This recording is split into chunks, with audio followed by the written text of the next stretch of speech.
E la cosa più strana è il silenzio assordante degli esponenti del Movimento 5 Stelle, sia in Regione ma anche a Roma. Noi vogliamo un chiarimento da parte loro, vogliamo che vengano presi dei provvedimenti nei confronti di questi esponenti che di fatto stanno lucrando milioni e milioni di euro sulla pelle dei migranti. Parte l'attacco alla Lega Nord cittadina, un business, quello messo in piedi dal consigliere pentastellato che dovrebbe far riflettere un movimento che si è fatto portabandiera del cambiamento.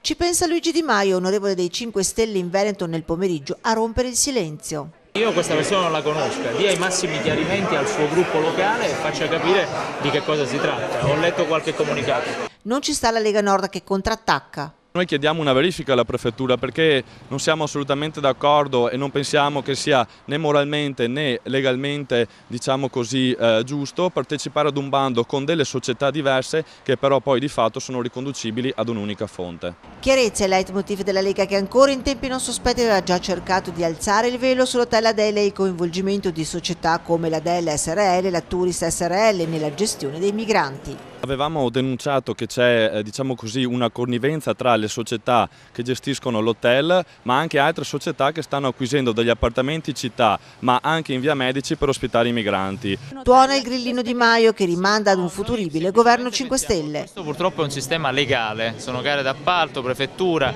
però stiano tranquilli tutti quanti. Se dovessimo andare al governo questo tema di fare affari sull'accoglienza finirà. Intanto, sempre in via Medici, sopra gli uffici dell'Agenzia delle Entrate, peraltro in trasloco a luglio, sono già diventati appetibili 3 dei 6 appartamenti presenti e a breve la Prefettura emanerà un nuovo bando e la Lega teme che la storia si ripeta.